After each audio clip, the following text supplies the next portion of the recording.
नमस्कार दोस्तों, जय हिंद जय भारत। मैं हूं CL Saini CD RK Saini BEd classes में आप सभी का हार्दिक स्वागत है, अभिनंदन है।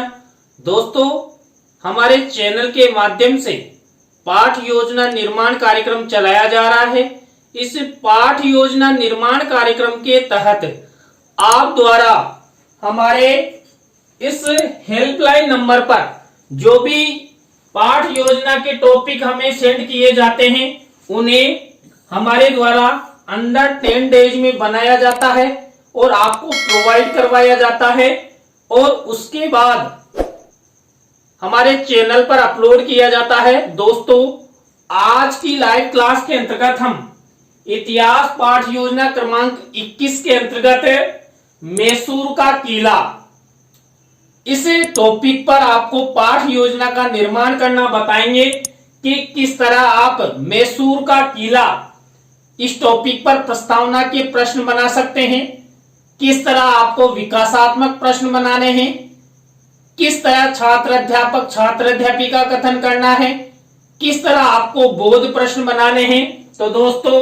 आप सब बने रहें हमारे साथ, हमारे इस चैनल के साथ। दोस्तों, हमारे इस चैनल के माध्यम से आप सभी की जितनी हमारे द्वारा हेल्प हो सकती है उतनी हेल्प की जा रही है। तो दोस्तों, हम जब इतिहास पाठ योजना का निर्माण करते हैं तो सबसे पहले श्यामपट्ट पूर्ति का निर्माण करते हैं।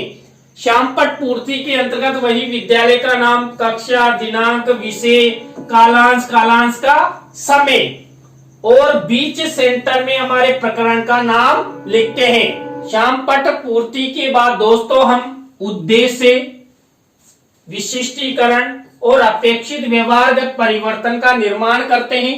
दोस्तों, इस फॉर्मेट के अंतर्गत हम इस तरह का फॉर्मेट बनाते हुए सबसे पहले ज्ञान उद्देश्य लेते हैं और इस तरह है हमारे मुख्य उद्देश्य और हमारे मुख्य प्रकरण का ध्यान रखते हुए ये विशिष्टीकरण और ये अपेक्षित व्यवहारगत परिवर्तन बनाते हैं। तो दोस्तों, यहाँ पर हमने ज्ञान उद्देश्य से रिलेटेड ये 1 से 2 विशिष्टीकरण और 2 से 3 अपेक्षित व्यवहारगत परिवर्तन बनाए हैं। इसी तरह दोस्तों, अवबोध उद्देश्य से रिलेटेड ये 1 से 2 विशिष्टीकरण और 2 से 3 अपेक्षित व्यवहारगत परिवर्तन हमारे द्वारा हमारी दैनिक पाठ योजना डायरी में बनाया जाता है।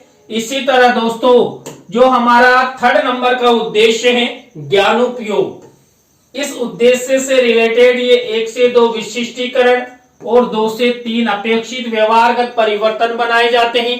इसी तरह दोस्तों, हम कौशल उद्देश्य से रिलेटेड ये 1 से 2 विशिष्टीकरण और 2 से 3 अपेक्षित व्यवहारगत परिवर्तन बनाते हैं। इसी तरह दोस्तों, अभिरुचि उद्देश्य को लेते हुए हम ये 1 से 2 विशिष्टीकरण और 2 से 3 अपेक्षित व्यवहारगत परिवर्तन बनाते हैं। इसी तरह दोस्तों, हम अभिवृत्ति उद्देश्य से रिलेटेड ये 1 से 2 विशिष्टीकरण और 2 से 3 अपेक्षित व्यवहारगत परिवर्तन बनाते हैं।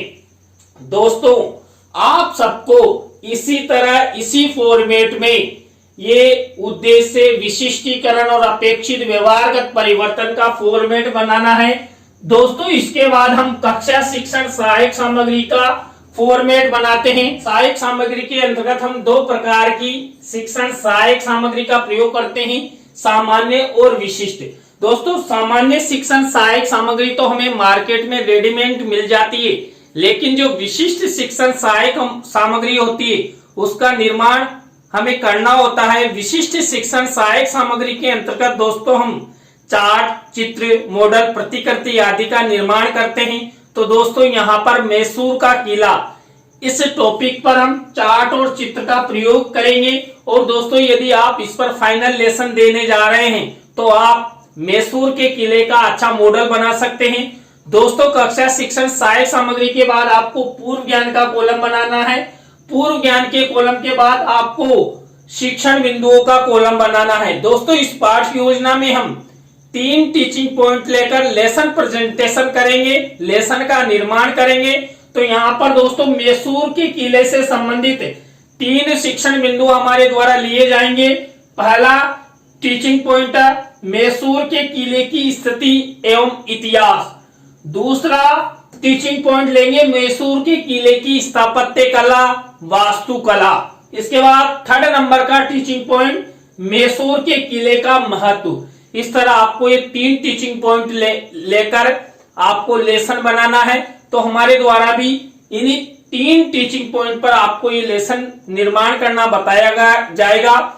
इसी तरह दोस्तों आपको शिक्षण बिंदु के बाद शिक्षण विधि प्रविधि का कॉलम बना देना है। तो दोस्तों यहां तक की प्रक्रिया आपको इस तरह बनानी है, अच्छे से बनानी है। इसके बाद हमें जो हमारा मुख्य लेसन प्लान है उसका निर्माण कार्य शुरू करते हैं। यहाँ पर जो हमारा मुख्य लेसन प्लान होता है उसका पहला शिक्षण बिंदु होता है प्रस्तावना। दोस्तों यहाँ पर प्रस्तावना शिक्षण बिंदु के अंतर्गत हम 3 से 5 प्रस्तावना के प्रश्न बनाते हैं। प्रश्नों में तारतम्यता होती है, जिग-जैग होता है, उत्तरों से ही प्रश्न बनाए जाते हैं और जो छात्रों द्वारा उत्तर मिलता है उसी उत्तर से हमारा नेक्स्ट प्रश्न बनना चाहिए। छात्र छात्राओं के पूर्व ज्ञान पर आधारित ये प्रश्न होने चाहिए।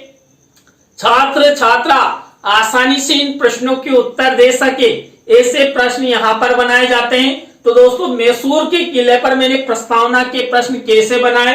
पहला प्रश्न देखिए, कक्षा कक्ष में सबसे अधिक अंक प्राप्त करने वाले छात्र छात्राओं को कौन सा स्थान प्रदान किया जाता है? तो प्रथम स्थान।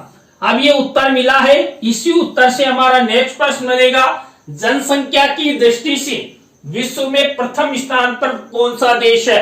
तो चीन है। अब इसी उत्तर से हमारा नेक्स्ट प्रश्न बनेगा, चीन के बाद विश्व में जनसंख्या की दृष्टि से द्वितीय स्थान पर कौन सा देश है? तो भारत। अब इसी भारत से हमारा नेक्स्ट प्रश्न बनेगा, भारत के दक्षिणी 4 राज्यों के नाम बताइए। तो केरल है, कर्नाटक है, तमिलनाडु है, आंध्र प्रदेश है। तो इसी उत्तर से हमारा नेक्स्ट प्रश्न बनेगा, कर्नाटक राज्य के मैसूर शहर में स्थित मैसूर के किले के बारे में आप सब क्या क्या जानते हो? तो ये अंतिम प्रश्न हमारा समस्यात्मक हो गया, उत्तरों से प्रश्न बनाएंगे।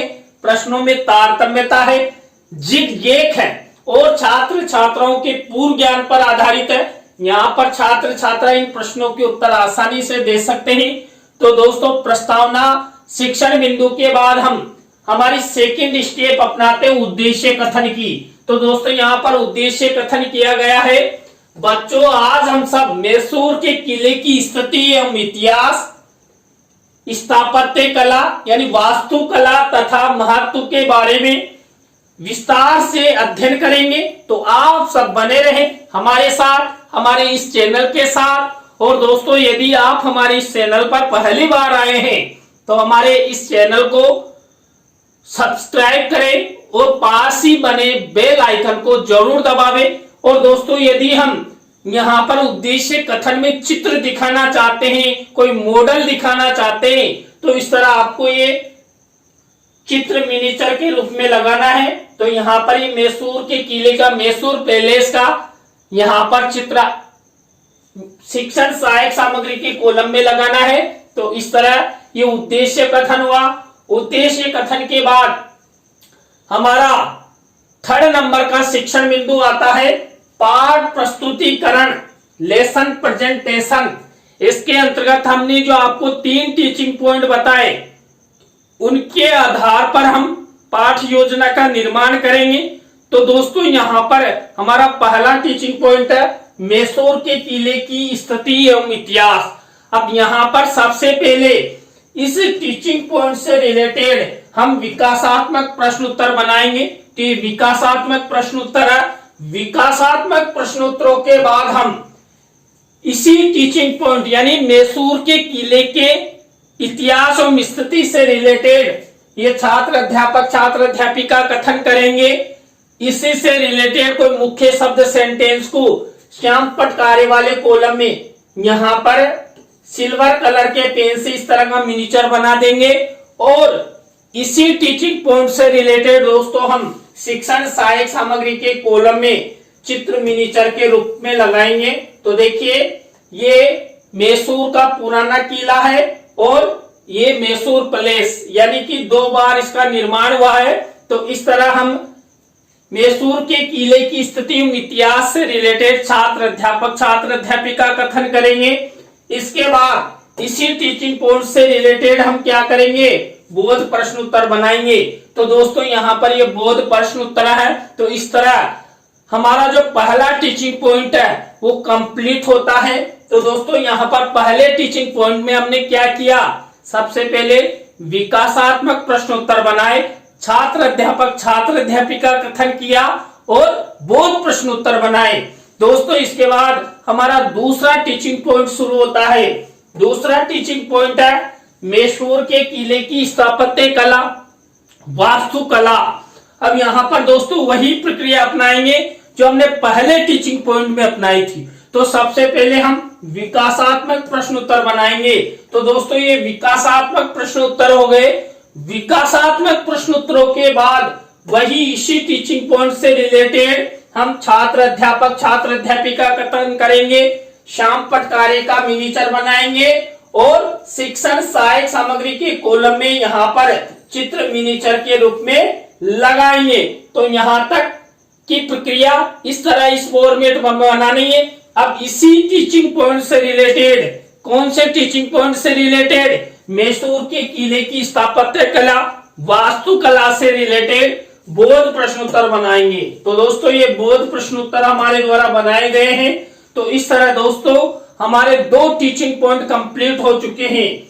दूसरे टीचिंग पॉइंट में भी हमने पहले टीचिंग पॉइंट की तरह ही सबसे पहले विकासात्मक प्रश्नोत्तर, छात्र अध्यापक छात्र अध्यापिका कथन और बोध प्रश्नोत्तर बनाए। इसके बाद हमारा 3rd नंबर का टीचिंग पॉइंट शुरू होता है। दोस्तों 3rd नंबर का टीचिंग पॉइंट है मैसूर के किले का महत्व। तो यहाँ पर वही सबसे पहले विकासात्मक प्रश्नोत्तर, विकासात्मक प्रश्नोत्तरों के बाद छात्र अध्यापक छात्र अध्यापिका कथन, शाम पट कार्य वाले कॉलम में ब्लैक शीट का निर्माण और शिक्षण सहायक सामग्री के कॉलम में इस तरह एक चित्र लगाएंगे। और अब इसी से रिलेटेड वही हम क्या करेंगे, ये बोध प्रश्नोत्तर बनाएंगे। तो दोस्तों इस तरह हम जो इतिहास शिक्षण विषय के अंतर्गत जब हम पाठ योजना का निर्माण करते हैं तो लेसन प्रेजेंटेशन में इस तरह 3 टीचिंग पॉइंट लेकर लेसन निर्माण करते हैं। वही प्रक्रिया अपनाते हैं तीनों टीचिंग पॉइंट में। सबसे पहले विकासात्मक प्रश्नोत्तर, छात्र अध्यापक छात्र अध्यापिका कथन और बोध प्रश्नोत्तर। दोस्तों इसके बाद हमारी नेक्स्ट स्टेप आती है पुनरावृत्ति प्रश्नोत्तरों की। दोस्तों हम जो 3 टीचिंग पॉइंट लेते हैं, इन्हीं 3 टीचिंग पॉइंटों से रिलेटेड हम क्या करते हैं, तीनों टीचिंग पॉइंट से रिलेटेड ही ये पुनरावृत्ति प्रश्नोत्तर बनाते हैं। तो ये पुनरावृत्ति प्रश्नोत्तर हो गए। पुनरावृत्ति प्रश्नोत्तरों के बाद हम मूल्यांकन प्रश्न बनाते हैं। मूल्यांकन प्रश्नों के अंतर्गत हम वस्तुनिष्ठ प्रश्न, रिक्त स्थानों से रिलेटेड, सत्य असत्य से रिलेटेड, लघुत्रात्मक अति लघुत्रात्मक से रिलेटेड मूल्यांकन प्रश्न बनाते हैं। तो यहाँ पर देखिए इस तरह हमने ये 3 तरह के मूल्यांकन प्रश्न बनाए, वस्तुनिष्ठ, रिक्त स्थानों वाले और लघुत्रात्मक अति लघुत्रात्मक से रिलेटेड। इस तरह हमने ब्लैक शीट का निर्माण किया और सिल्वर कलर के पेन से मूल्यांकन प्रश्न लिख दिए। मूल्यांकन प्रश्नों के बाद हम गृह कार्य की स्टेप अपनाते हैं। तो दोस्तों इस तरह ये गृह कार्य आपको आपकी दैनिक पाठ योजना डायरी में बनाना है। तो दोस्तों आज की लाइव क्लास के अंतर्गत हमने इतिहास पाठ योजना क्रमांक 21 के अंतर्गत हम मैसूर का किला, इस पर आपको पाठ योजना का निर्माण करना हमने बताया। आज की पाठ योजना की लाइव क्लास आपको कैसी लगी कमेंट्स में हमें जरूर बताएं। अच्छी लगी हो तो लाइक करें, कमेंट्स करें और शेयर जरूर करें। दोस्तों इसी तरह आप हमारे चैनल का सपोर्ट बनाए रखें और आप द्वारा जो भी हमारे इस हेल्पलाइन नंबर पर पाठ योजना के टॉपिक भेजे जाते हैं तो हमारे द्वारा उन्हें बनाने का प्रयास किया जाता है। तो दोस्तों आज की लाइव क्लास में बस इतना ही। न्यू लाइव क्लास के साथ हम आपसे फिर मिलेंगे CDRK सैनी B.Ed क्लास 8 पर। जय हिंद, जय भारत, राम राम साहब।